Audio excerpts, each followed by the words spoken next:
We brought together 6 people with type 2 diabetes to share great food and even better conversation, to discuss the role insulin plays in their diabetes care and management. Welcome to the gathering.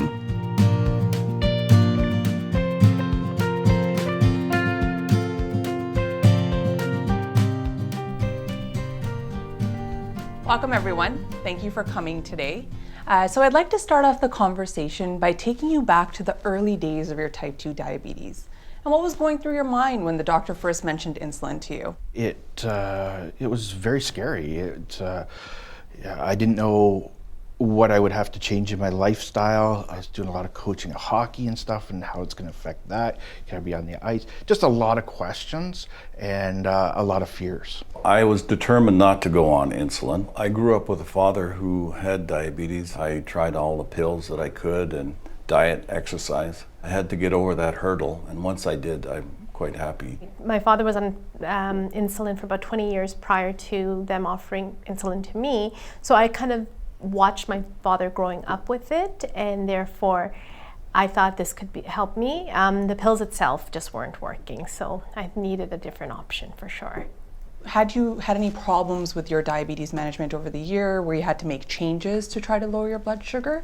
I was kind of not wanting to go on insulin, so I was trying everything I could to with diet and exercise and so on, and it just wasn't working. So my doctor did inform me that sometimes that just happens, that you just have no choice but to go on to the insulin if all else fails. So knowing that, I was more comfortable with it. So I have a lot of patients in my practice who have diabetes, and when we talk about insulin or their diabetes treatment, sometimes when we talk about that, they feel a sense of failure or losing control. Has that been anyone else's experience? When I was diagnosed, I felt I was very young. Maybe I wasn't, but I did feel it, and I felt, okay, this is not right. My dad has it, but I shouldn't have it because, I'm still pretty young. It didn't fit my lifestyle. I was just started working. I was wanting to go out with friends at night. So I always did feel at the very beginning, first few years, I still couldn't wrap my head around the fact that I had it. I tried a lot of things: diet, exercise, portion size, and picking particular foods. And I thought, if I can't do this with those techniques, then I've failed pretty much. And that's definitely an experience that I've heard before with patients that I talk to with diabetes, that there is a sense of personal responsibility. I'm making all of these changes, but it's also that the natural progression of diabetes is such that over time you likely will require insulin at some point. Yeah, I felt that way as far as diet and exercise. Like I thought, I can do this, right? I can do this. And even when I was pre-diabetic, when I was kind of just on the border, I tried different tactics and stuff like that to try to bring everything down. But you did feel bad that, it didn't work. But some things did help and it did bring it down, but it still couldn't push it low enough to be manageable. Now I'd like to take a few moments and discuss your thoughts once you started weighing the pros and cons of insulin treatment.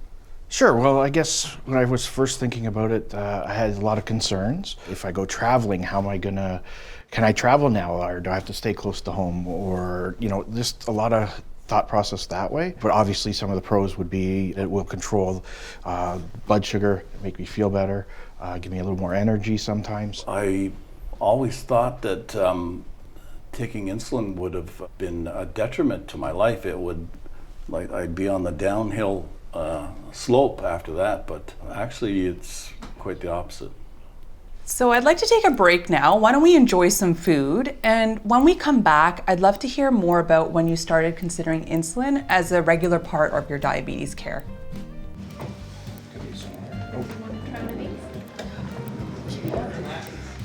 I'm gonna try one too. Whoa! Oh. Smiles are free.